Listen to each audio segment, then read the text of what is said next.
Um, Good afternoon, everybody, and welcome to the Mayor's Commission for Citizens with Mayor's Commission for Citizens with Disabilities for the City of Omaha.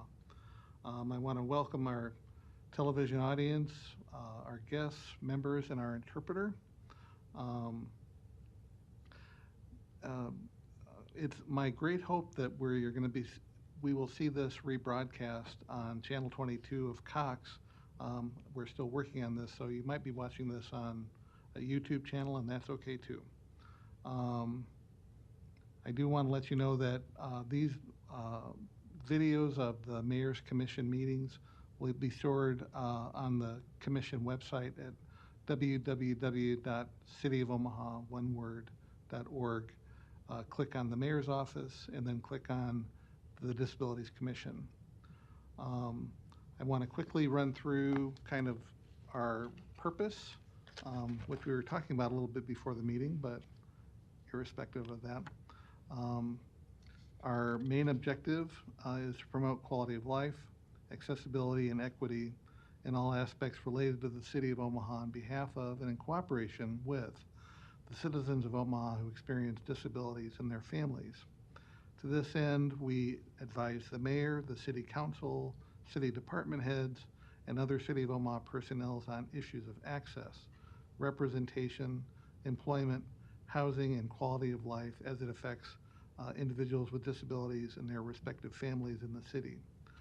We try to serve as a resource for Omaha citizens with disabilities and their families in terms of their concerns and resolutions regarding issues affecting them, which use up all of our time before our meeting. So we're on it, to say the least. We also work to publicize the commission as a resource that persons with disabilities, as well as employers, housing representatives, business owners, engineers and architects, and others who have a role in bettering the lives of Omaha citizens with disabilities. We work to promote awareness to the general public on the capabilities, needs, and desires of people with disabilities. We publicly recognize the efforts of employers, businesses, schools, organizations, and others who've demonstrated outstanding support of programs and services for our citizens with disabilities. We work to advocate for accessibility issues and implement plans and projects to improve services. And we review and implement plans and projects for advocating for services for citizens with disabilities in Omaha. I want to remind you to have a paper and pen handy to take notes. We will be making some announcements before the end of the meeting. I want to take a second and have the members introduce themselves. I think I forgot to do that last time. I'm Mark Smith. I'm an assistant professor at the University of Nebraska Medical Center's Monroe-Meyer Institute, which is the University Center on Disabilities for the state of Nebraska, and I serve as chair. To my right. I'm Megan Walls. My company is Assistology, where I do training and consulting around inclusion, accessibility, and universal design. So I try to represent the interests of the greater disability community. Thanks, Megan. And Ms. Floral? And my name's Nancy Floral, and I'm with the Nebraska Commission for the Blind and Visually Impaired. We're the vocational rehabilitation agency that serves individuals that are visually impaired, blind, and deafblind. Thanks, Nancy. I'm Reverend Dr. Lisa Sherman. I'm a pastor here in Omaha. I also serve on the State of Nebraska Emergency Management Advisory Council, as well as the CISM team, the Critical Incident Rapid Response team for the state of Nebraska. And I have 5 amazing children with a wide variety of disabilities. Thanks, Lisa. And Rachel? Yes, hello, I'm Rachel Johnson. I work for the state of Nebraska as a service coordinator to ensure that needs are met for folks with developmental disabilities. I also happen to live with a spinal cord injury, so I like to speak on the advocate for the needs of those populations. Thanks, Rachel. And I should mention, I always leave this off. Number one, the Monroe-Meyer Institute covers a lot of disability issues across the lifespan, but primarily pediatric but the program that I work for really is all about individuals with intellectual and developmental disabilities. And then I'm also a parent of a young man with disabilities and sibling to a younger sister with disabilities. So uh, disability has been part of my life for a while. Um, let's see. Thank you. We did check to see if we had a quorum today. We don't, so we did not have, we didn't approve minutes or our agenda, but given that we've been doing this for a while with the COVID pandemic, we just kind of forge ahead and do our work anyway. Um, so a lot of our discussion beforehand was related to some issues of accessibility within the community that we're going to be working on over the next month. Nancy and Megan are taking a big role in that, and I appreciate that very much. Also, we'll be sending to the mayor in the next while a kind of state of the year last year for the Mayor's Commission and highlight some of the activities and accomplishments of the commission. Okay, and with that, I'd like to turn the discussion over to our representatives from MECA. I never remember what MECA stands for, so I'll leave that to you all because I'm sure you do remember. To talk about some of the really awesome work that's gone on over the last, couple of years in terms of the upgrades to the Jean Leahy Mall, the Heartland of America Park, and the Lewis and Clark Landing, basically the riverfront revitalization. We did send some questions ahead of time, so they've got those. But our hope was to have a discussion about the accessibility and kind of what went on in terms of accessibility for people with disabilities in these new projects. And I should remark too that we did talk with MECA representative much earlier on in the process and kind of expressed some opinions and concerns, but I think we had a really good discussion, and so now that things are at the point of opening up, it just seemed like a good time to have to continue that discussion. So I'll turn it over to, I see there's several people on the line, so I'll turn it over to you.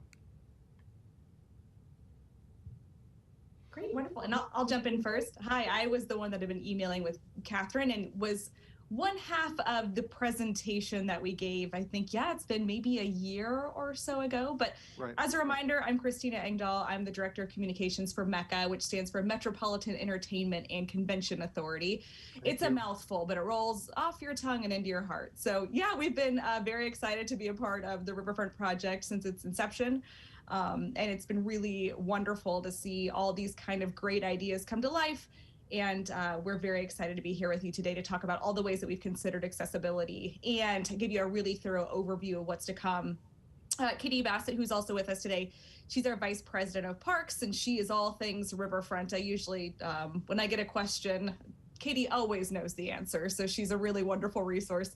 And then we also have Nathan Elliott here with us too from OJB Landscape Architecture, really the brains behind the design of the riverfront. And he is a really great resource for the questions that you had. And so I think what we'd like to do today is to hop into it's kind of informal, but a presentation that Nathan put together with some kind of oversight of layout of park design, as well as some renders that I know that you mentioned that you all hope to see here today. So anything else for Katie that I'm missing that you, nope? No, but it does sound like the pressure's on there, Katie, so boy. No, thank you very much for this opportunity again. It has been a little while since Christina and I had the opportunity to get in front of you, and we're excited to kind of circle back, talk about this again. I can't say enough, Nathan is really, the brains behind the landscape architect firm that has really helped ensure that we have great access throughout the park and are really building this as a park for everyone. So with that, I'll kind of kick it over to Nathan. I am sure he will be sharing his screen. Yeah. Speaking of no pressure, and that's Nathan's cue. Yeah. Welcome. We're really happy you're here. Thank you so much. Okay, great. Well, we're excited to be here. Look forward to speaking with you today. If I get my computer to cooperate, here we go. All right, so what I've got a high-level presentation of the riverfront, including plans and some perspective renderings, along with a little bit of kind of construction progress shot, just so you understand where we are in the process. And my thinking is that I will walk you through the plans, kind of get you generally familiar with the areas of the project, and then what I'll do is I'll then use the renderings to kind of speak to some of the individual solutions that we've come up with that integrate access for Omahans, all abilities to use the park. And our firm has been practicing, we're about 32 years old. For the last 15 years, I've been working on public open space design. So I travel to no communities quite like Omaha, but I travel to a number of other American cities, and we implement these kinds of projects across the country. So typically our approach is one of flexibility and as universal access as we can make for a project. So hopefully those things will come through in the presentation today. And then I have a hard stop at what will be 4:15 Central.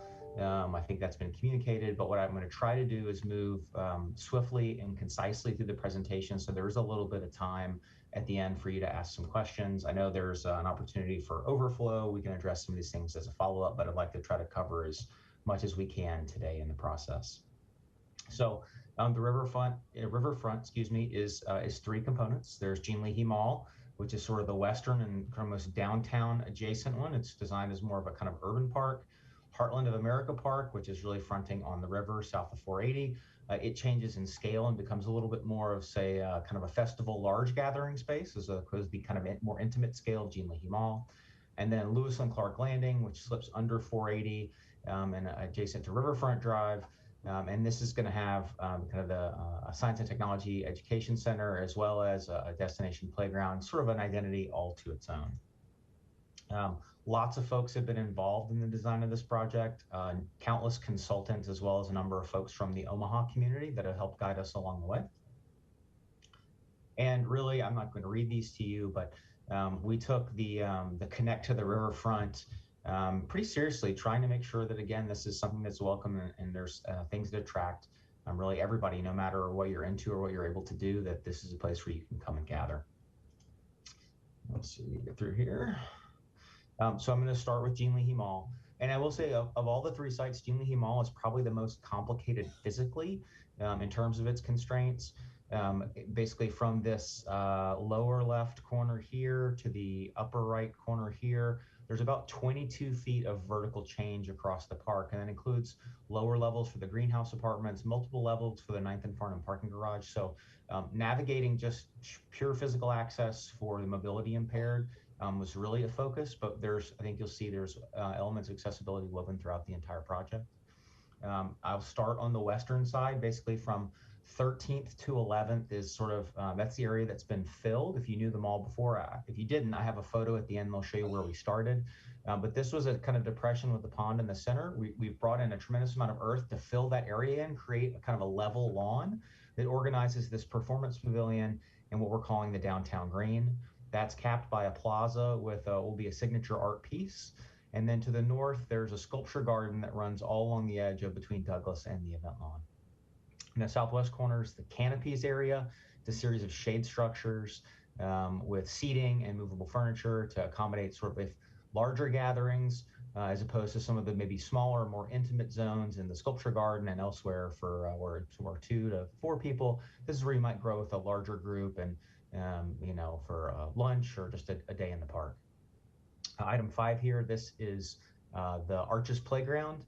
It's adjacent, it shares a wet wall with the children's restroom. So there's family restrooms on the kind of playground side. So you don't have to leave the playground to pack up the kids in the stroller and all your other gear to take the kids to the restroom.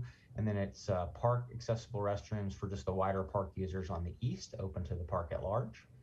There's a plaza behind the performance pavilion, which is kind of envisioned as a green room or a kind of a smaller, more intimate venue.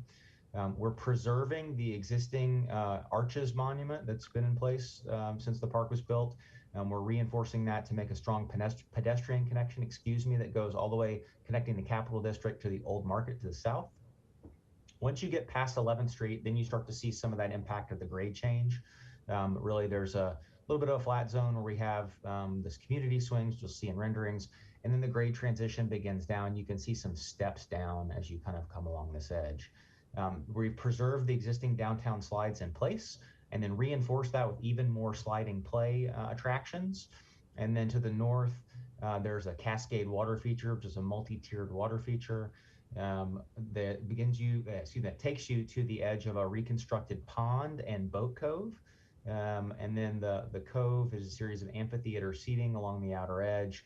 And then there's this kind of plinth that takes you into Mecca's offices here in the ground floor of the greenhouse, the basement level, which faces interior to the park. A series of overlooks along the streetscape that like take in kind of grand views of the pond and the cove and just the park action, watch the world go by. And then on the east side, there's the 8th Street Green, which is kind of a smaller lawn with a smaller pavilion. There's a series of dog parks, a small dog park and a large dog park here on that kind of northeastern corner. And then there's a quieter grove space here in the southern edge that is sort of a flexible kind of lawn with some gathering spaces around it. We were fortunate to come in just from an access point. There were a number of existing ADA parking stalls located around the site. And we preserved those in place and made sure that the curbs, curb cuts, and so forth were accounted for. We've renovated everything basically inside the curbs, the entire project, really with the focus of trying to keep as much level access considering how much grade change is happening.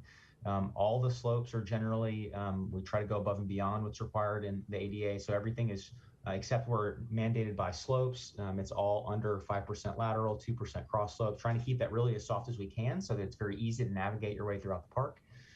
There are a couple of key locations where we start to make those grade transitions.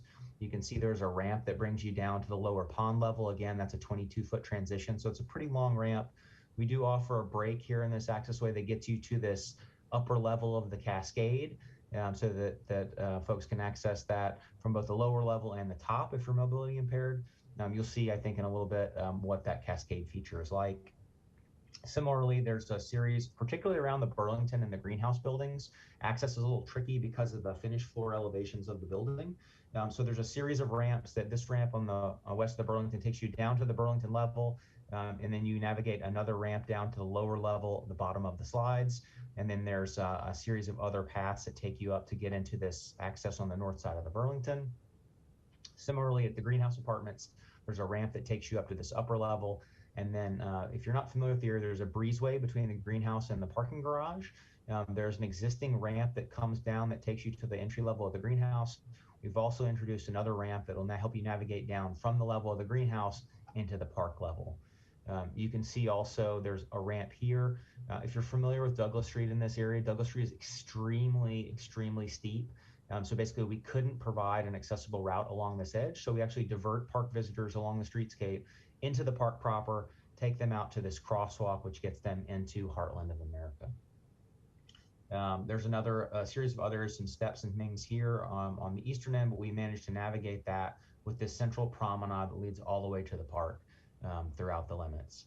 I'm going to go ahead and jump into the individual renderings. I know we'll be a little pressed for time. I would encourage you, please don't be shy. If you want to interrupt me to ask me a question, you will certainly not hurt my feelings. This is a view from the center of the lawn, the downtown green, looking at the Performance Pavilion.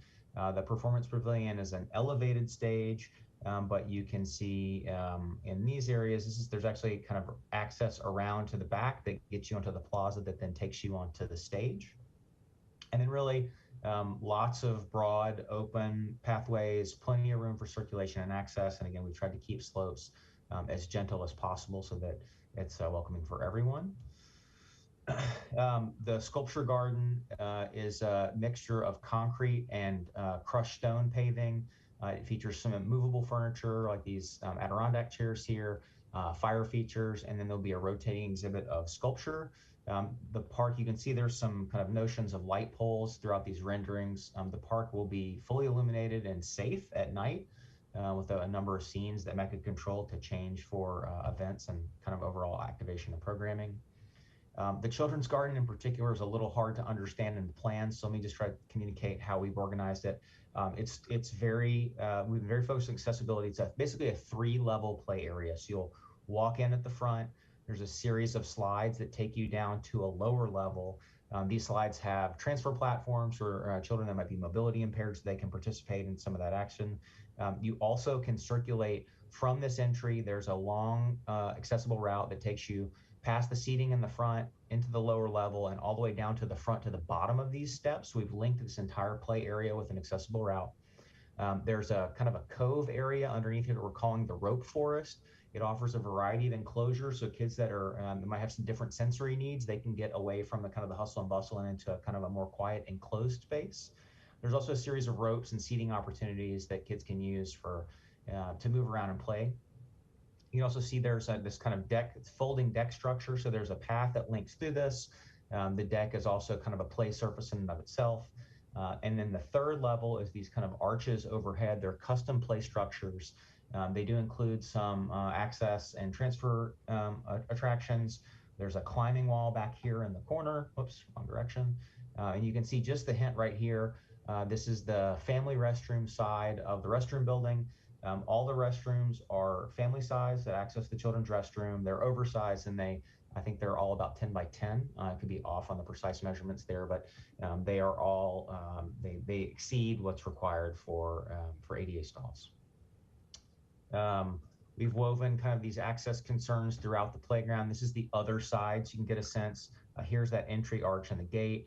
You wind your way around this path to come down. That accessible route takes you down the front, underneath here, and to the bottom of the slides. We can just get a hint of those steps down here. We've even tried to bake some kind of interaction for even if kids can't participate, say, in the use of the arches. The experience of going through the playground does connect them to the children that might be playing or utilizing those space, so there's some interaction between those elements. Oops. The next slide. Computer cooperates. This is the downtown slides. You can see we've preserved the existing slides in place, but we've added some additional slides. There's a stair here, but just beyond this view, there's the series of ramps that take you down to that lower level. We've paid a lot of attention to materials and how those are used. In the playground, you saw probably some artificial turf. I'll just jump back really quickly. Let's see, too far. You can see this is artificial turf here. That's all ADA compliant surfacing. We've also done a similar thing. This is a fiber mulch. It's with maintenance. It's also ADA compliant for access. You can see there's also some transfer platforms at the top of these slides so that kids that are mobility impaired can use those from top to bottom. I think these images don't speak to it specifically. We've also worked pretty extensively to integrate companion seating throughout the entire project. So in any gathering area, even if it's not one met by code, there's usually some places set aside for wheelchairs or other mobility devices to sit in line with these other seating elements. I think you'll see those. I'll try to point those out again as we work through the renderings. This is the 11th Street promenades that's looking at the arch. So this is the old market to the south. We've sort of brought the orange poles that you might know back to life. They come through in a couple of different areas, including this catenary system overhead. This is the community swings, which is just west of the downtown slides. You can get a sense this is now looking west. The slides feature both kind of more conventional porch swings, also with a backless swing here so that folks can sit and just kind of watch the park action. Looking here, this is from the 10th Street Bridge looking east over the pond and cove.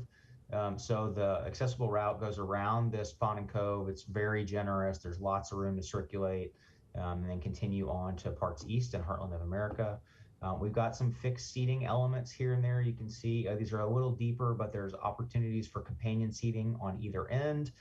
So that extra room for the benches really helps accommodate those wheelchair placements. That includes the ends of these other fixed elements as well.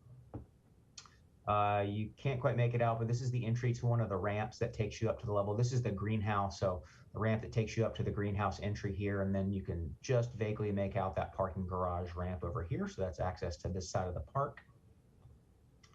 And then finally, on the east end of Jean Leahy Mall, this is the dog park. So there's actually what we like to affectionately term an airlock. that controls access between the two dog parks. Again, this is hard concrete paving inside the airlock and along the paths. And then you've got crushed DG here in the courtyards with plenty of room for access and circulation on that material. You can also see just this performance pavilion in the back, the lawn beyond.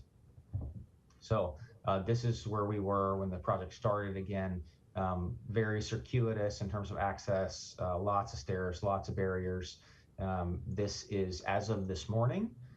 So this is, you can see the west side here has been filled in, fairly flat, pretty level. Our central lawn, some of these elements in the playground. This is that kind of canopies area.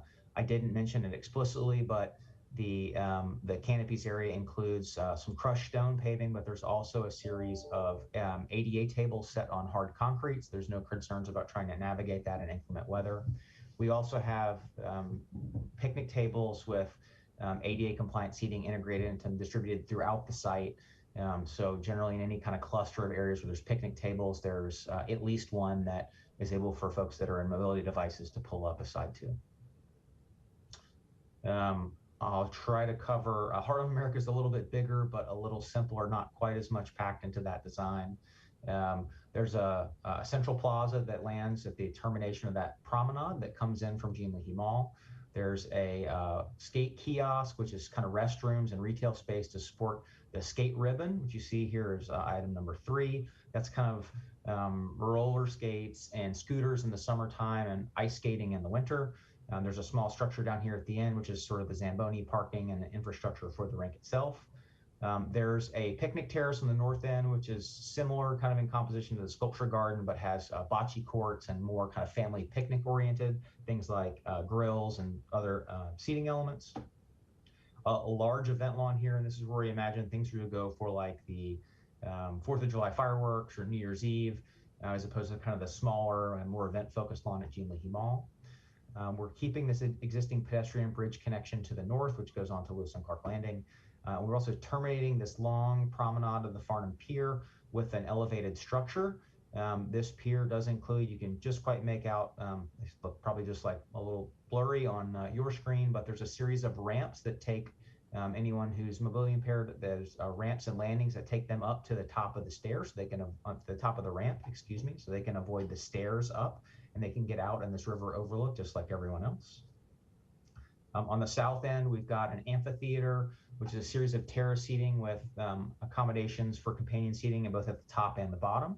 There's a series of overlooks in the park. Because of the level changes, there's hard paving out to this first overlook, and there's access to the bottom. There's a small lawn overlooking the lake. There's a pier here we're trying to bring back, hopefully the boat operations that everyone knows and loves in Heartland of America Lake. And then there's a series of promenades that take you back. Again, we're trying to navigate grade here. There's about 20 feet between this upper promenade and the lower water level. So there's a series of sloping paths and ramps that come up and down. There's a playground over here, which is, again, kind of similar accommodations for transfer and kids of all abilities in this area, as well as accommodations for companion seating and ADA accommodations at the picnic tables. And then this path connects here. There's a lower path that falls on this outer edge of Heartland of America, and that takes you all the way down to a crossing if you don't want to use the pedestrian bridge to get to Lewis and Clark Landing to the north. This is a very broad overview, but you can start to see this is the promenade that extends. You can start to make out this amphitheater here as it climbs up here. That's where the ramps and the handrails are to get you to the top of the pier, which takes you out to look over the river. You can begin to make out how we're navigating grade here. This is that lower path here with a series of connecting paths that take you down lower so that folks can navigate that easily if they can't make it down the stairs. And then the same kind of accommodations and seating areas and gathering areas where we try to bake companion seating and other kinds of accommodations into gathering areas wherever we were able to.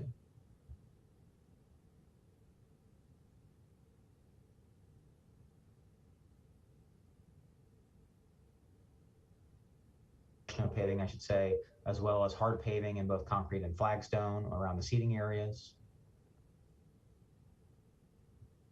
This is that promenade, the Farnham Promenade that connects you all the way down to the pier at the end. There's a series of fixed seating, but other areas where to see that relationship to the skate ribbon on the left. And then this is on the other side of the skate ribbon. This is the main approach here. That's Heartland of America Beyond. Get a sense of the skate ribbon and how that works and how connected that is to the park. And this is looking from the other direction into that skate ribbon. And then you can actually see, this is probably one of the better renderings to show some of these accommodations. This is the amphitheater around the lake. You can see in this kind of upper level here, we break these benches in a number of locations so that they can accommodate companion seating throughout these gathering spaces.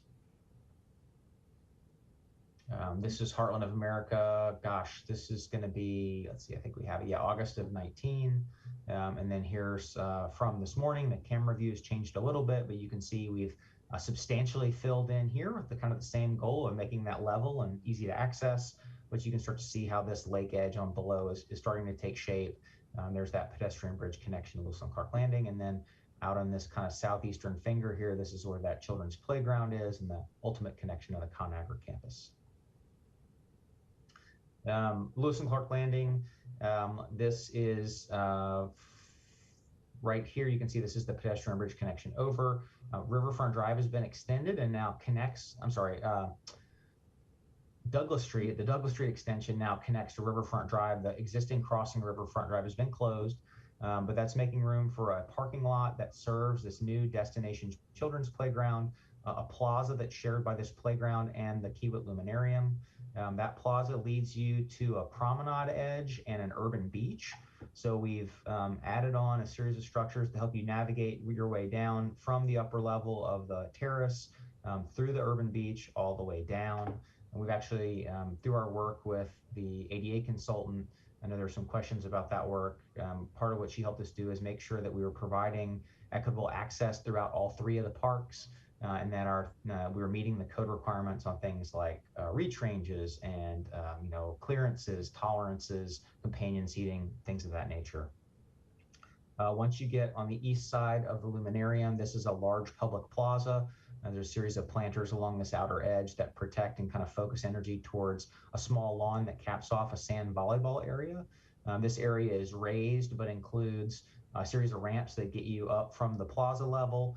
And then Mecca will also have a series of ADA beach mats that will provide access into the sand for folks that have mobility impairments. You can see there's a series of bleachers that look out over the sand volleyball court. Those bleachers also have companion seating both at the top and the bottom of each run of seating. And then back in this area, this parking lot is actually controlled right here. This one to the north of the Luminarium is for Luminarium staff parking, but these parking areas that are existing remain to serve the Luminarium itself, and all their accommodations for ADA parking have been left in place. There's some minor renovations happening to the MLK Bridge. And then there's some other kind of back of house improvements being made to the city maintenance facility to support Mecca's ongoing operations. You can get a sense of, this is just sort of one emblematic image from the playground in Lewis and Clark Landing. It features a variety of custom play structures. They all do have transfer stations at the bottom that allow kids and mobility devices to use those structures. There's also accessible routes that take you up into the base of all these structures. And then even some of the water play elements, which have been configured so that there's water play elements that are accessible at both the top and the bottom runs by kids. This is just a quick view of the urban beach from the plaza in front of the Luminarium. You can see this kind of ramp structure here. There's actually someone in a wheelchair here navigating their way down to the lower level of the beach. And the beach is a mixture of kind of canopy structures, planters, and then flexible furniture opportunities for folks who just want to bring a blanket and a chair and enjoy watching the river go by. Finally, this volleyball area. This area is, again, all the way at the very far north end. You can see these kind of overlook steps here for this gallery seating. And again, those have both accommodations for companions at top and bottom. There are also some concrete islands and kind of seating elements that ring this area. And so you can navigate up to the ramps and participate in watching the activities from those edges, or have the mats taken out and come out onto the sand itself. And then this was Lewis and Clark Landing as of October of 2020. You can see here the major noticeable principal update is the addition of a luminarium, but slowly but surely the park is starting to take place out here. So with that, I'm happy to answer any questions anyone has about, I know this is a lot of information to take in. I'm sure that there's some questions about how we've tried to think about access for all. Well, Nathan, I kind of missed it. Can you start over? And no, I'm kidding. That was a lot of information. Questions from commission members? Well, I'll take a stab at starting, and I'll just give a little kind of like disclaimer apology for level of detail. About 60% of my work is in architectural consulting around universal design, so I may pick on some details that are different in person than the renderings, and just let us know that. Sure. One of my questions around the restrooms that are up by the park, the children's in Jean Leahy Mall, I'm going back to the first park. You mentioned that they're family-style restrooms accessible from the playground side. Are there any companion-style single stall that are accessed from the other side, the park side? You said that there was another Yes. bank. Yes, absolutely. Both sides, both the public, because we're required by code. So the park accessible restrooms on the east side, those include ADA stalls. The restrooms all meet ADA criteria for clearances, offsets, all the sinks, the hand dryers, everything meets code. And then there are 4 family style restrooms on the west side, and those are purely for people that are inside the playground. Are there any of those single stall, not ADA compliant stalls, like within a bank of, like a bank of multi-stall restrooms? Like, is there single stall, family style, companion style on that east side bank? There is not. And so the only reason I ask, and like I said, don't mean to pick on you all, but families with children aren't the only ones that can benefit and use and need restrooms where there's the ability for assistance, or where there's greater space or privacy due to cultural needs or whatnot. So is there another space in the park where they can access a private restroom? Yeah, there are restrooms inside the Mecca's offices when those are open. And then Heartland of America does have a family restroom that is accessed from the park. It's not contained within anything else. So there is a larger kind of family size restroom in HOA that's in part of that Western skate kiosk building. And Heartland, that's the middle one, right? Yes, that's correct. Okay. Thank you for that. And then with the slides, and this may be easier to, if you are able to pull up the rendering of like where the slides are, the original, yeah. So just because the edges are cut off. So if a child who's using a mobility device is going down the slide and the parent needs to get their device down, or the parent uses a mobility device, where is the path for them to get down to the bottom? Let me go to the plan, because the plan's pretty scaled out, but let me see what I can do to kind of help you understand. Oops. So, not select that. So the top of the slides are here, the bottom of the slides down here. Okay. So the access, if you're starting here, you go out to the street and there's a ramp that takes you down here, and the ramp goes down to here. So through these 2 connections, it gets you down to the lower level. Okay, and is there, from the north side, is there a path, or it's on the south side? From the north side, there's a, not explicitly, there's an artificial turf slope that goes down, which could be navigated, but I think it's going to be right on the edge of what would be considered accessible from a slope perspective. But to get down in the slide area, you have to go on this southern edge. Okay, thank you. There is this ramp access on the north side over here, but that's much, much further away than the one on the south. A little bit, just a little. And then on the boat cove, Mm-hmm. on that crossing over the water, are there any railings or barriers? I'm thinking kids, I'm thinking people with vision impairments and perception walking over and not having any guard, on that right there. Yeah, no, there are no, and there's actually a rendering of that. Let me go to that. There is not a barrier or a rail. We do provide a route along the way. Let me get to the rendering. There is an alternative route along the edge for someone who just can't navigate it. But the pond does include extensive safety shelves. So there's a 3-foot shelf that's about 6 inches underneath the water. And that's on the pond side. That's actually around the entirety of the pond itself. So if you stepped off the edge of the walking surface, there's a safety shelf there, and then there's a gradual slope that goes down to the bottom of the pond. And then the depth of the boat cove itself is just 18 inches. So there is not kind of a deeper section here where we anticipate a lot of the kind of the kids and family activity will be organized. Okay. I just wanted to add on to that. That's another thing I was going to point out as well. I happen to know quite a few people who use power chairs or wheelchairs with some sort of power assistance that sometimes there's different incidents where those chairs take off out of nowhere and the person goes face first into, whatever. And even with the safety, the shelves under where you said it's only like 3 feet deep, I could envision that particular scenario being a potential danger. Now, of course, hopefully, if someone has that sort of risk, maybe they would take an alternative route. But I do see that as a potential hazard. Sure, I didn't mention it, but there's also some bioretention basins on the backside. So we do have some curbs on the backside here because there is a little bit of a drop around the edge. But we will have some tactile warnings along the edge for kind of cane detection, but we don't have a barrier on the pond side. Okay. So when you say tactile, like the same type of strips that are at curb cuts, or is it a different textured concrete? Kind of what did you guys decide on? It's a socket joint. But we're not using all the crosswalks. So anywhere where you transition from a vehicle to a pedestrian edge, those will have ADA tiles. But we have just kind of tactile detection elsewhere in the park as we mark level changes or things like that.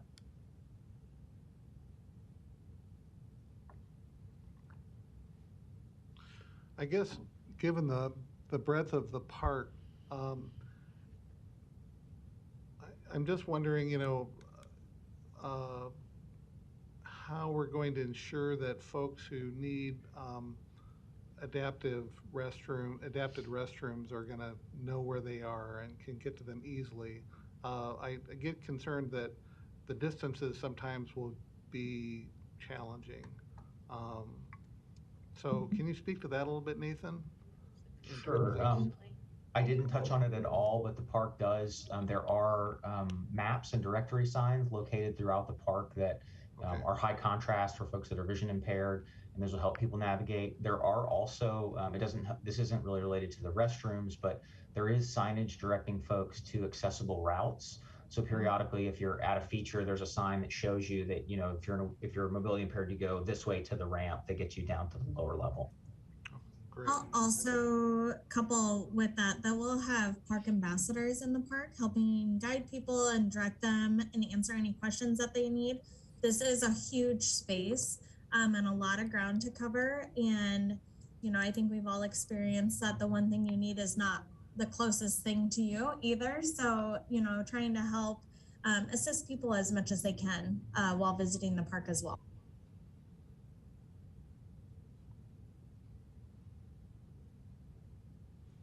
I know your time is short. Other questions? Not any pressing ones. What's that? As Not Christina any pressing ones. notated, if you think of anything after the fact, please don't hesitate to reach out to us. If you have any individual concerns, we'd love to, continue the conversation and answer anything as much as we can. Well, we really appreciate you coming and talking to us. And I can tell you, just sitting here, it looks really impressive. Mm-hmm. So, I guess one of the things and we're dealing with this in some other circumstances, one thing that I anticipate, and it's just a possibility, is that we might be hearing from some of our constituents who are starting to use the park this summer and then run into problems. It would be will we come back to you, Christina and Kate, to see what we would need to do to kind of rectify a circumstance in terms of Yes. accessibility? Yeah, I'm sorry to interrupt you. Absolutely. And we try to put our contact information out there as much as possible, all of our website, our social media, but absolutely, if you have somebody who needs to get directly in contact with someone, you should feel more than welcome to share my direct email address, or I can provide a phone number too. We're happy to be as available and as transparent as you guys need. That's outstanding. We really appreciate that. Yeah. And we have cats, so we can get a hold of anybody. Go ahead. Anyway, were you going to say something, Rachel? I'm sorry. I know that Nathan said he has to go right at 4:15, so I just want to say, even though it's our duty here to be nitpicky somewhat, right? But thank you all so much for the effort you put into sharing this information with us. Absolutely, we appreciate your time. Thanks for the Thank you invitation. so much. There's always so much to think about. We really think we got a lot of it right, and I hope that that proves out. Hope to see everybody at the opening in July. Very good. Wonderful. Thank Very you. good. Thanks very much, everyone. Have a nice day. Thanks, Thank all. you, guys. I don't know. I'm actually shocked that it's going to, if it does open in July, like, there's a lot to do down there still. Yeah, it doesn't look close to opening in July at all. I was gonna ask him, I didn't end up having time on when what the timeline is, so people would know on like that Eugene Leahy, I can see, because I think they have to just. They started there, I think. Yeah, and I mean, it's just, our whole building would shake, with bringing in all the trucks of dirt and everything, and then compressing it. And then, but thank you, because I was gonna mention the Boat Cove, but also I'm still really concerned about the number of restrooms. Sorry, I can't really hear Nancy. Oh, I'm so sorry. I forgot to put my mic on. You're not hearing. You're not losing your hearing, Rachel. But I said, the two thoughts that I had were the Boat Cove, and Megan brought that up. But I still am concerned about the number of restrooms. And when you have that big of a distance, and when you look at the number of restrooms that they're offering, and then to have to travel those distances, that was a real concern when they came the first time. Yeah. Well, I mean, the thing that's still very evident is that there's just so much education and work that needs to be done around the fact that like accessibility doesn't come from strictly following code, and everything they mentioned with like ADA this was all if you're using a wheelchair mobility device, not any of those other situations where it's the parent that's using the mobility device or the difference in vision ability and perceptions, and it's just really hard to sit here where it's like we did this and it's ADA compliant this, and the restroom component just grates on me because of the fact that they assume that families with kids are the only ones who need a single stall family restroom, and I don't know how else to present that information. I was confused. Every time he was saying there are restrooms and then like family style is the phrase I kept hearing. Is he referring to like a single stall, large room with a changing table, a urinal, a toilet? Because that's what I picture. That's what I'm hoping for. Yes, but those are only accessible from the playground side. Wow. He said at the Heartland of America Park, there's one of those like companion single stall type of restrooms, but that's on like whatever. That's all the way east off of 10th Street. Yeah, and then up at 14th or 13th Street is the other one. But when he was saying there were ADA stalls, he just means that within a bank of restrooms, like if you go into a restroom, that there's an ADA stall. Right, and that's not accessible for so many people. That's not right. Well, even culturally, you have certain cultures where like being in restrooms with other people, they need that separation, and so I don't know. Restrooms are a big push button point for me. Well, I think it is for everybody. Yeah. I think that there's a difference when you're talking about code and ADA and what is in reality what people experience. Like and actual equitable use. Right. Also, I think it's really silly they're just not going to have a border on the boat. what you brought up, No, Megan. It's just like, oh well, it's just a little bit deep, so you're just gonna get you're just gonna get wet. That So You just fall into the water, no Well- big deal. Like, what? Oh no. So if somebody happens to not have a really good arc with their cane, I can see them. I can see this Yeah. going. But also, if you, like you said, the situation with a scooter or a power wheelchair or something, if it launches, it's going to just tilt you. I mean, as soon as you start Well, losing that, you will fall. I'm thinking of someone like if someone that is quadriplegic and goes over the edge into that little 3-foot shelf is not going to be all that helpful. You know, I mean, Yeah, it's but going to be a no mess. water drowning if you're face foot down with a wheelchair on top of you. well, or even like you're walking across with your kids, and one of it, you can drown in 6 inches of water. Like Right. I just want to say, we have my aunt has polio and is in a wheelchair. And just this last December, it coming off the ramp, it came off wrong. It launched and it flipped over on my aunt. It crushed both of her legs. And Oh my God. she is still in Brookstone working on coming home. So these aren't concerns that are far reaching. Well, they're These not- are real They're not concerns. these are not nitpickies. These are actual, like, Yeah.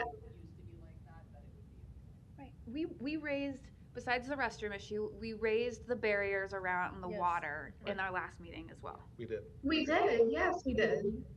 And it was the same answer. It's just like, oh well, there are other places that are accessible. Right, you Like, can take know, the other path. And then the situation with the slides, I didn't say anything after my follow up, and he showed the path. But like, That If- looked like a big, if my kid's Loop going down the around. slide, I'm not gonna leave a public park to go up to the sidewalk and then walk down around the building to try to. come all the way. Yeah, it looked like a big loop. My child's going down the slide and they're down in probably 5 seconds. And I'm taking Right. a minute and a half to get around to get them. Hope no It one just takes your kid in the meantime. That's didn't- what I'm. Right? That's exactly what I thought when he was talking. run off like mine. Well, yeah. Well, there- down the any child could do that. They could be really excited. Yeah. I could just see. Yeah, I had all these things envisioned during the presentation. So, Some things I just had to write down so I didn't say them out loud. I do think. Yeah, no, I mean, I have questions even about like how accessible is that little beach area? Can people with limited mobility get all the way? Are there things in place where people could actually get close to it, or are they going to be yards and yards away? But it wasn't even worth asking that question when there are actual like hazards that they still seem to have in place, and bathroom issues. Yeah. Right. I just want to say Stephanie picked a bad day to be gone. I can't even tell you what taking notes. No, I don't think that you. I think there's. Some of our concerns would probably be the most important thing to Yeah. Right. as to have. Now that she says, "Oh, fine." Now that I've she written says that. everything. now that I've been typing for an hour. I have like 5 pages. Oh my Oh, god. Good thing you're a fast typer. I heard her over here. No, like you just need the highlights. But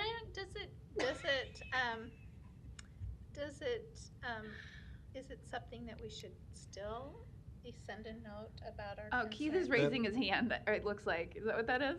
Go ahead, Keith.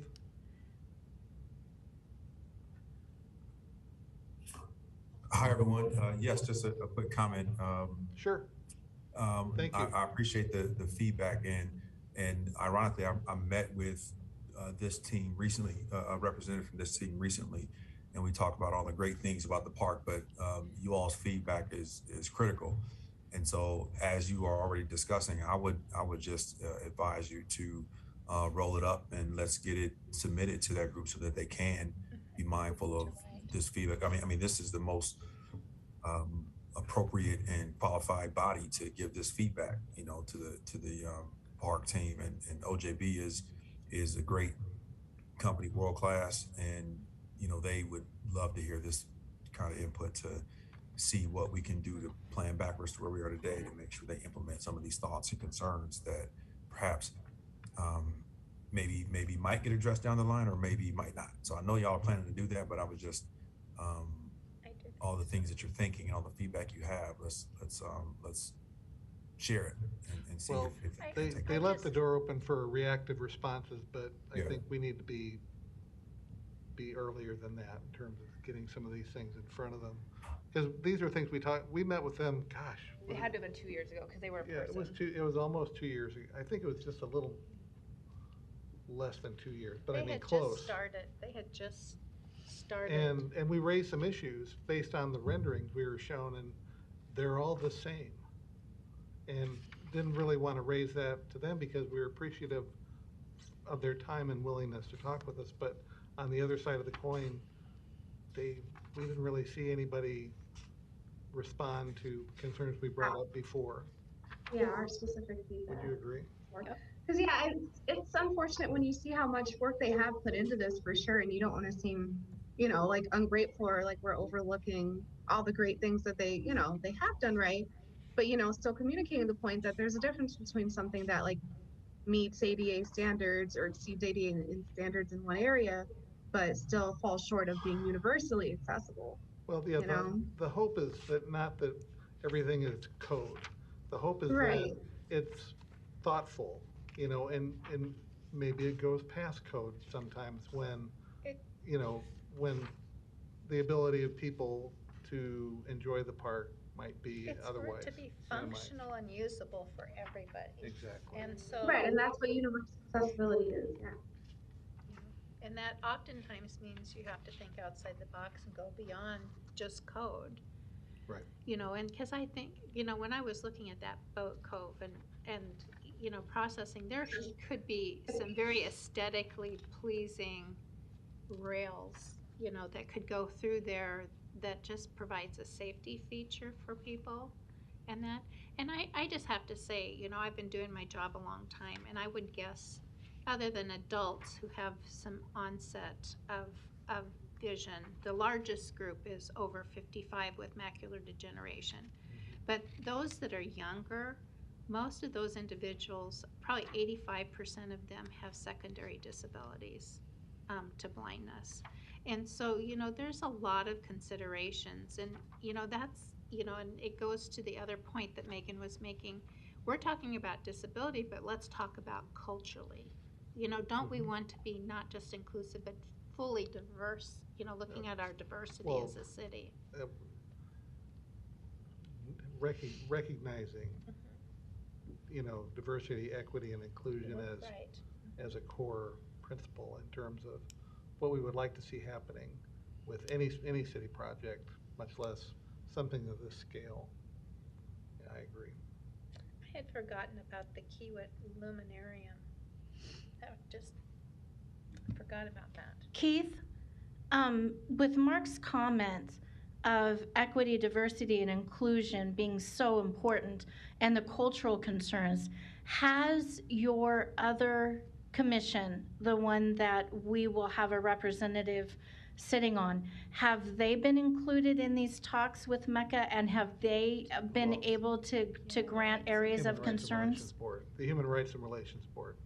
No, not to this point. The Community D&I Board has not been involved in discussions on this topic in particular. I think that I appreciate, I'm glad that it was said in the presence of the presentation that how do we go beyond compliance and ingrain into, how we want to do business and engage the community, thoughtful, safe and accessible, accoutrements in the park. I like that sort of as this iterative process that we're trying to help developers in our community, really realize. I think that's sort of the point we need to emphasize. But at least to your question, we haven't had that group address this. We felt like this group is more suitable to address that, but I think we should all sort of bang this drum and how do we go and to what extent do we go beyond just compliance, go to having like Rachel said, a universally accessible park. I think that's sort of the undercurrent of how we should do business in all places. But this project in particular and the ones moving forward, I think that's what we ought to emphasize. At this juncture, it's like if not now, when, would be the question I would ask. It's like, with something of this scale, and with this impact, the impact it's gonna have on the city, it's like, why wouldn't we wanna ensure that and not just do the minimum? So, Yeah. um, I don't want to speak out of turn, but there's still a long ways to go, and that's why my suggestion would be to let's take this connection that's been, I would say initiated, but this group has already talked to the group, but let's re-initiate the conversation about what we can do moving forward to make sure that the park is as accessible as possible. We're not too far down the road that they can't take into consideration the things that this group says. And I think we should try to do that. Again, I can't speak for the developers. I can't speak for any of the funding for it, but as they mentioned, I think that the feedback and the where do we go from here, Mark, that sort of way of thinking is valuable still yet at this point. Even as far down the road as we are, I think it's still possible. Well, one of the things I find that any time that we're working with a business, we talk about them up front that we need to look at accessibility, because once you start getting into a project or into the development, it's really hard midway or towards the end to just change, all of those types of plans. And so that's why we were really anxious to talk to them early on about this whole process. So all these things would be considered as they were doing the actual development. Okay, before we move on, I'm okay with the discussion going on, but we need to end our meeting, technically speaking. Our next meeting is scheduled for April 25th. I want to thank Jamie, our sign interpreter, and Cox Communications, or whoever is recording us. We will meet on April 25th, and I'm going to adjourn us for now, but I'd like to keep the link open so we can kind of finish up this conversation. Will we lose Rachel?